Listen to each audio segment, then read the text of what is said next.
YouTube, check out the new addition to the stable. Going to get an appointment. I have an appointment tomorrow to go get new registration. Probably going to be a temporary, so I can get the mechanical issue fixed in the rear wheel, get an emissions, and then get plates. So just an intermediate step so this thing becomes legal and I can get it over to get the emissions and the alignment fixed once that suspension's done. But check this out. V8 4.4 liter XC90. But first, how on earth did we get here with a sudden, unexpected new addition to the fleet? Check out yesterday's video as the adventure began with morning coffee. Good morning, YouTube. I'm sitting in bed, minding my own business, drinking my morning coffee, when I happened to click on Craigslist, and there is literally a 2006 silver, my favorite color of vehicle, Volvo XC90 with the Yamaha V8. Says $1, but it says free keys and title sitting in the seat in the driveway. First come, first serve. Drive it away. Has a bad transmission, but it's a Yamaha V8. It looked nice. I grabbed Hot Mamacita, filled up my coffee cup, and we're driving to see if it's still there because it's coming home with me.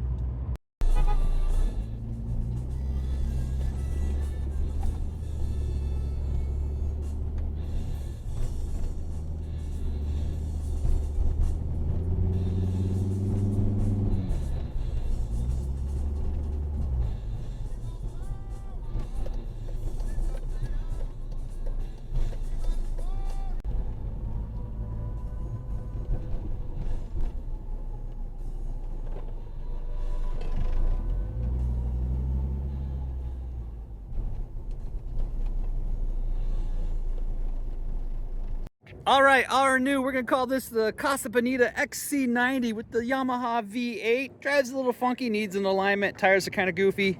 Yeah, it's got issues. Transmission supposedly makes noise, but driving it over here, it did nothing wrong. Supposedly on the Craigslist ad that said, come get it, first one here, it's free. We were beat by Gage from CU Boulder. He beat us here by about 20 minutes. He wanted to take it and sell it for parts. I went to the ATM machine and I got 500 bucks out, paid Gage off, and it is ours. One set of keys, 3 rows of seats, tan, not my favorite.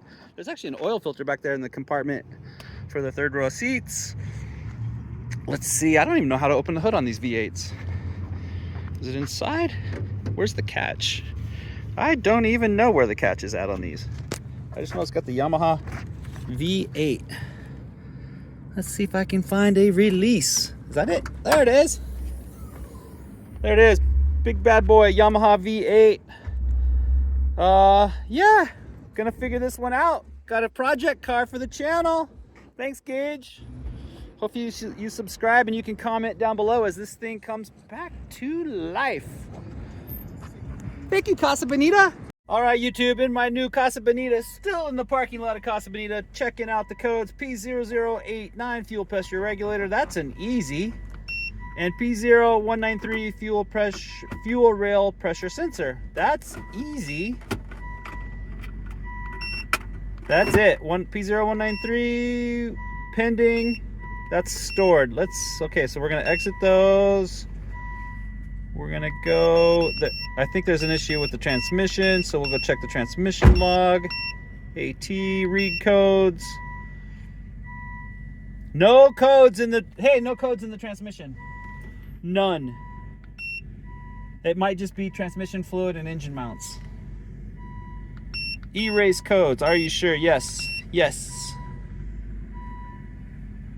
It didn't give any shifting issues. Yeah, I'll replace all that. Erase codes, commence sent, read codes.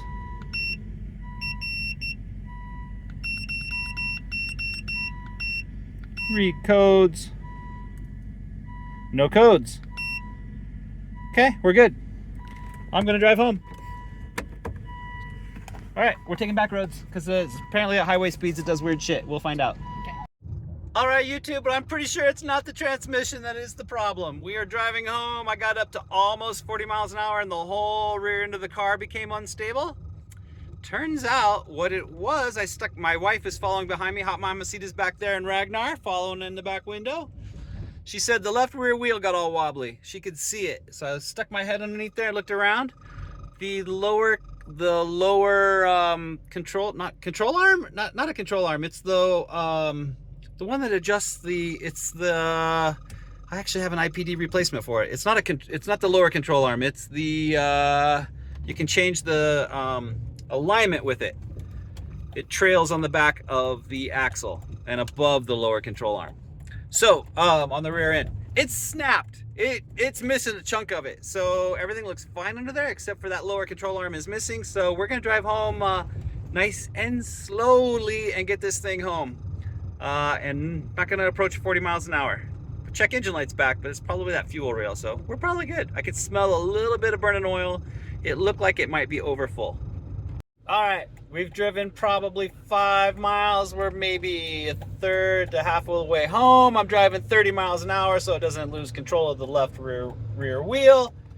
Transmission is given 2 weird little shifts, not majors. Just as I came to a stop, it had like a hard come to a end, and then back there on a hill going slow, it found its gear, but it just kind of like hesitated for a second. So that can be engine mounts, that could be transmission fluid, we will see. And just like that, I did the Colorado DMV free title VIN lookup search, and right there it says status, not stolen. There's the VIN, I don't care if you see it. 4/29, 12:07 p.m. This is our car, free and clear, for a $500 finder's fee to gauge, not stolen.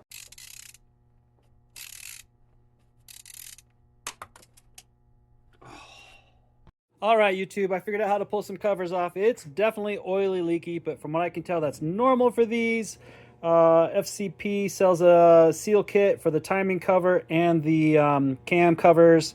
Not expensive, so that's not a big deal. It doesn't seem to be, you know, the oil's, I don't know how much is leaking, but it's definitely been leaking. So we'll look into doing that. But first, is the issue of why did the rear ends feel so wonky? It was not a transmission. My wife was following behind me, and she told me at 25 miles an hour, 35 miles an hour, almost 40, Colfax Avenue, driving this thing away.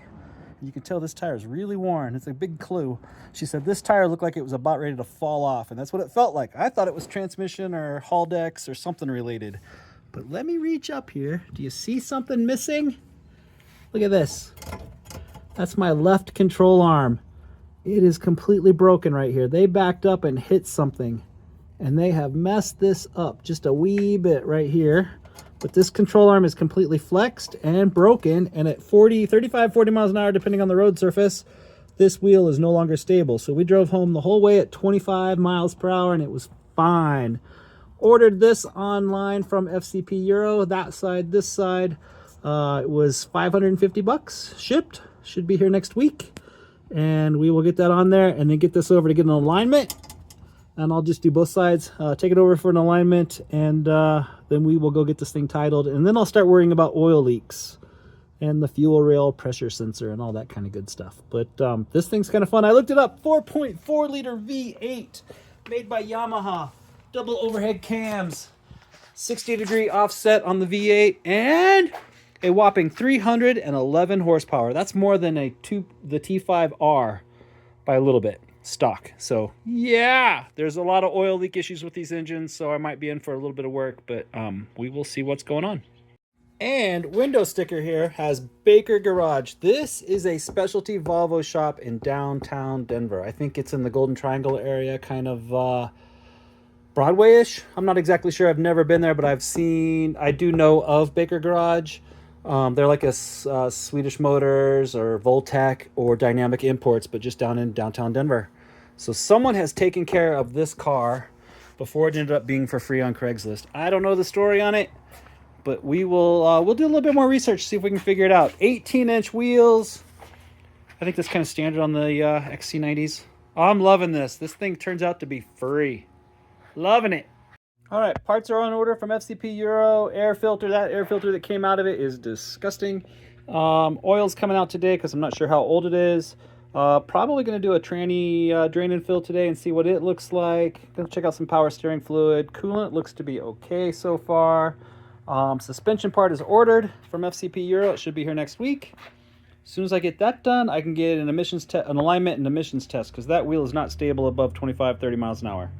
So that's where we're at. I did a quick clean yesterday. Not afraid to be in here. Got the seats all cleaned up. Yeah, the back's all clean, the inside's all clean, windows are clean. These units seem to power up. I put new batteries in the remote control. They will turn on, but they're waiting for a CD to boot, and that power unit right there in the back of the rest does not fire up. And I'm kind of curious. I think that console has been replaced and it's not connected correctly, because those are darker wood and that's lighter wood. So I'm kind of curious. Actually, yeah, the lighter matches the glove box trim. So that's too dark. So I think this has been replaced in here and not connected properly, or it blew a fuse or something. So we'll look at that down the road, but obviously in today's world, that is irrelevant, not really that necessary. Need some floor mats. They put some nice carpet in there. It's better than nothing. Yeah, see, this has been replaced too. That's the wrong color. So that's just kind of interesting. It does have the navigation system. I did get that thing to pop up, and it showed me on a map where we were at, GPS. Again, it's kind of irrelevant in the modern world. Needs a new windshield. The mirror is perfect. Our 2007 had to be replaced, and that was like 800 some bucks. So this is looking pretty good. I could use some new seats. They're clean, they're comfy, just split. So if I find a really good set at the junkyard, I'll go grab them and put them in here. But that's where we're at. Kind of got to figure out this console situation that's going on. Needs a new door card. This one seems to have been broken off and attempted to be re-glued.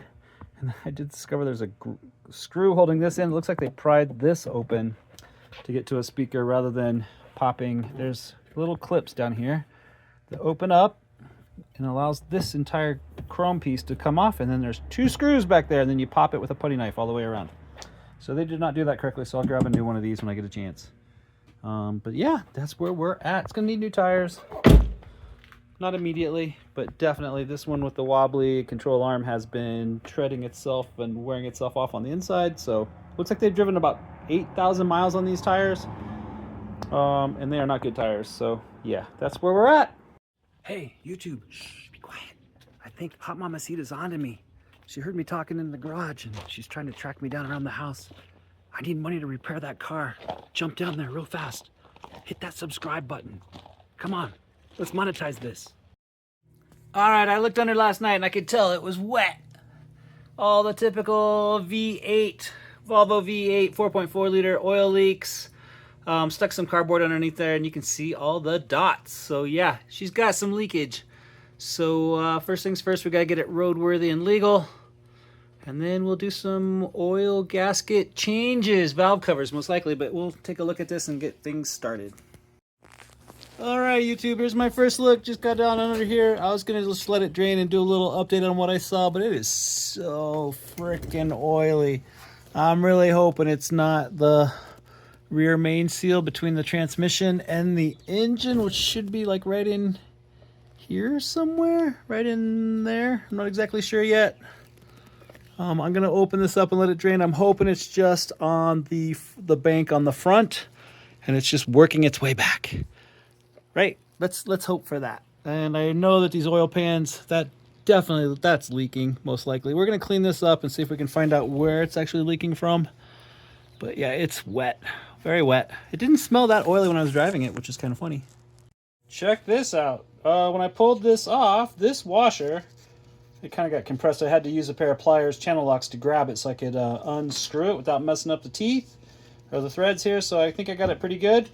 But that thing has been used over and over and over and reshaped. It was crazy. We're going to put a brand new one on there. I had one of these extra ones in stock because it's perfect, because this came in the car and it will work. We'll probably do only a, I don't know, 1,000 or 2,000 mile oil drive on this one, just to remember I got to do all the oil leak stuff anyway. So this oil is going to sit in there long, so that we're going to use that one today, and we'll get proper Volvo ones in there when I do the next oil change. OMG, that was on there so tight. I actually had to take the mallet and whack the socket wrench with the mallet to get that to break free. I didn't have the strength. I was hitting it with my fist to no avail. And now it's stuck on there. You can see it's kind of not aligned. They're off a little bit by about 1/8 of an inch. So I'm hoping when I get this tightened back up, I can get it, just to torque and which I think is what, 18 foot-pounds. It's not very much. Hopefully when I get it back to torque, I can rock this with the ratchet wrench and get it to pop free. Holy crap, that was tight. All right, all that debris in the oil pan there is just road crud from underneath the car where while it was draining, I was wiping drippy oil with the rags, and it was just kind of falling little rocks and debris. So it's not really reflective metal, although I did see, I think they've been doing oil changes without changing this filter. This looks to be a Volvo or, oh, it's a Molly, so it's a good one. But you can see in the bottom here, it is full of residue. I don't know if you can see in there. That is full. Like this thing, actually it's on this end.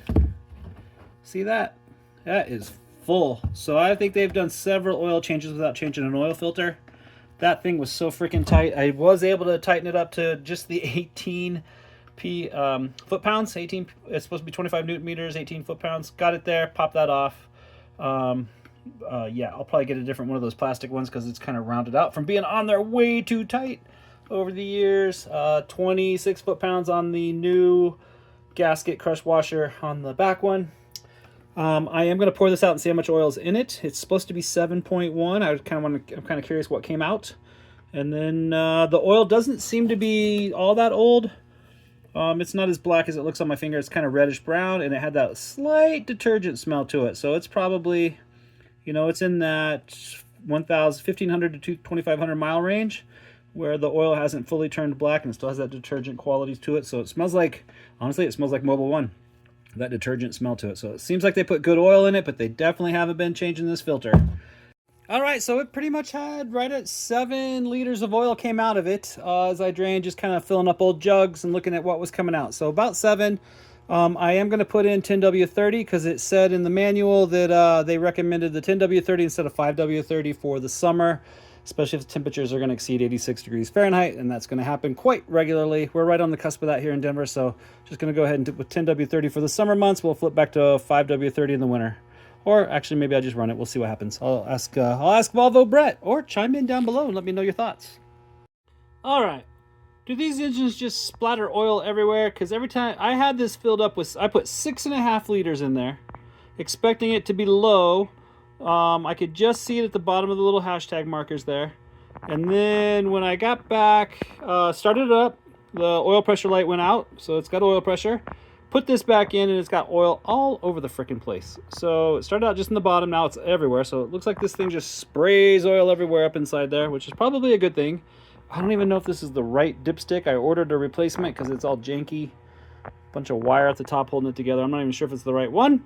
But anyway, it's way above that mark with only 6.5 liters in there, and I think it's just spraying stuff everywhere. So maybe if I let it settle down, it should be low because I put 6.5. It holds 7, and it still needed to fill the oil filter cartridge. So I don't know what's up. All right, so I let it calm down, and I was able to measure it, and it was indeed low. So I did put it up to 7, just measuring it on my bottles. And I have, because of the oil leaks, I do have the backup emergency cord that's going to go in the trunk, back in the storage. So just in case while we're driving it, it's got a leak. I just think this is years of leaking. It doesn't seem to be leaking, like running out as it ran to get the oil pressure. So it's a start. Oil is changed, and now for the moment of truth. We are going to pull the air box out completely, get the computer off the top of it, get the air guide out of here. And underneath there is a transmission. And I'm going to open up the top first, make sure I can get to a refill. And then we're going to do a hillbilly transmission flush. We're going to do 3.5, what is that, 3.5 liters roughly. It'll come out the bottom. And we will refill this. And then when I do the next oil change, we'll do it again. And but hopefully when I open that up and it drains out, it is not a burnt, smelling, nasty transmission. This thing was serviced at dealerships. I was looking it up on the Carfax, except for the last 5 years. So it was at dealerships its entire life. And all over the place in Colorado, even in California. And then it did have a transmission fluid was replaced at one point. So that is a great sign, and it did drive pretty damn good yesterday. So we'll see what happens. YouTube, this is truly a journey of discovery. This is the air guide. It comes in off the air dam on the front of the car. It puts the air in, and that's just fits on the bottom of it. They do separate with a screwdriver. You can get into a flat screwdriver and pry it apart. But when I had it, it was together. And when I picked it up, you can kind of see water is moving around down in there now. I'll have to get that out. But anyway, it sounded like a marimba. I think that's what those called. Like the shakers, those kind of things.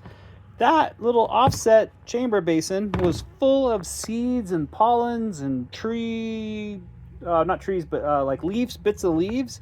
And I just kept shaking it. They just kept coming out. I blasted it with the air compressor, blasted it with some water. Now I still got some water down in there that I gotta get out. You can hear it. Yep, gotta get that out. It'll evaporate, Colorado dry air, but that comes apart. So that's new to me. V70s and XC70s don't have that. So that's kind of interesting. All that kind of shit just ends up in the airbox. So here it's got this little offset chamber. When I was looking at it, I thought that was something for moisture to catch, but apparently it's for pollens, or maybe mice were in there. I don't know. All right, YouTube, right there, that star nut, T-bolt, I think it's I don't know what it is, T30, I think I read online. That's where we refill transmission fluid. So unless I can get that off, we do not open up anything else. It's more than the T30. I think it's a T40. I'm not sure what that is. T40, T50, something like that. But if that doesn't open up, we do not open up the bottom and drain it because we can't get any in there. So that's where we start. This was a mess getting the airbox out. Yeah, I think it's been like that for years. Go clean this thing out. It'll look great. This thing's never been wrecked according to Carfax. And voila, it is open. So it turns out it is a T55, which I happen to have on a Duralast set that I bought years ago trying to do something else. So it took a lot of might, but it eventually popped. And I'm going to find a new O-ring for it. I set it over there. It's just a little T55. This O-ring is really old and really squished. So I'll just find a new one. I have a set of the green nitride ones, so I'll just replace it with nitride. And then, yeah, that seems old and squished and kind of flattened. So that was on there pretty tight. It does not smell burnt, but it was pretty dark on this top side. So let me find out. Now I know I can refill it. We can open up the bottom.